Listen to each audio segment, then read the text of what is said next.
There was a day that I became wealthy. I'll tell you the day, I know that day I was rich. I was broke, I was pissed, I was angry at everybody else but who? Myself.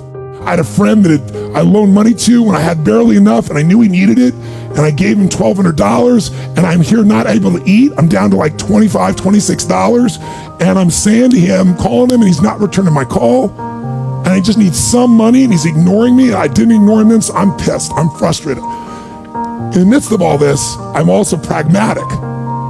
I got 25 and change, call it $26. What the hell am I gonna do? I don't have any plans for economics. I got overhead that's crazy. I'm living in this little tiny apartment, 400 square feet in Venice, California.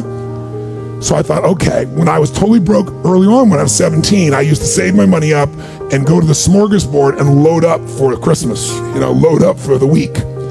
So I didn't drive there because I wasn't gonna spend the gas to get there. Plus I needed to walk, so I walked there. And I go in, I'm not dressed really great, but it's Marina Del Rey, it's okay. And I got a place right by the window and I can see these yachts going by, and I'm dreaming of what life could be like. And I'm starting to let go of my anger, and I'm starting to focus on what I want instead of what I don't want. And that shifted me just a bit. And now I'm eating, which shifted me a lot. And I got this giant plate stacked up, and I don't know what the amount was. It was like, whatever it was, $6.95, $7.95, right? So I'm gonna do this. I could probably do this 3 or 4 times, right? Somewhere in that range. As I'm finishing my meal, this little boy comes in, dressed in a little suit. I honestly don't know how old he'd be, probably in the 3rd grade, so maybe 8 years old, 9 years old, something like that. And he was so adorable, and he opened the door for his mother, and his mother was an attractive lady, and he came over and he pulled out the seat for her, and she sat down. And she was a pretty lady, but as pretty as she was, I was totally obsessed by this boy. He had presence at 7 or 8 years old. And it moved me. I don't know why, it moved me. And I thought, this kid is like pure. I want him to always be this way. He's such a good kid, he's a giver. So I got up and I paid for the meal, and whatever it was, $6, $7. So now I've got whatever left, $17, $18, $19. And I walk up to this little boy and I said, excuse me. And I said, I just want to acknowledge you for being such an extraordinary gentleman. I said, I saw the way you treated your lady, how you opened the door, how you pulled the chair out. I said, that's class. I said, my name's Tony, what's yours? I don't honestly remember his name, Charlie or something. And he looked up at me and I said, Charlie? I said, that's amazing, taking your date out for a lunch like this. He goes, well, actually, she's my mom.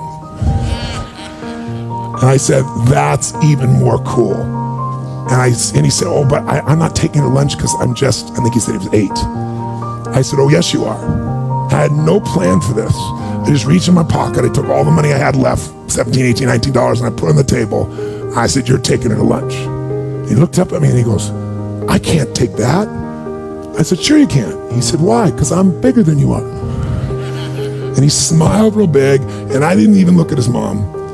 I just turned and walked away. And I didn't walk out of that door. I flew home. I should have been freaking out. How the fuck am I gonna eat? But I didn't.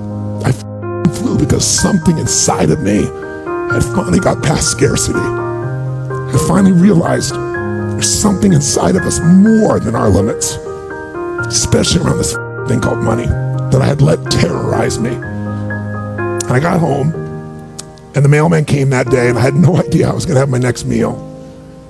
And a letter comes, and it's from the guy I loaned the money to.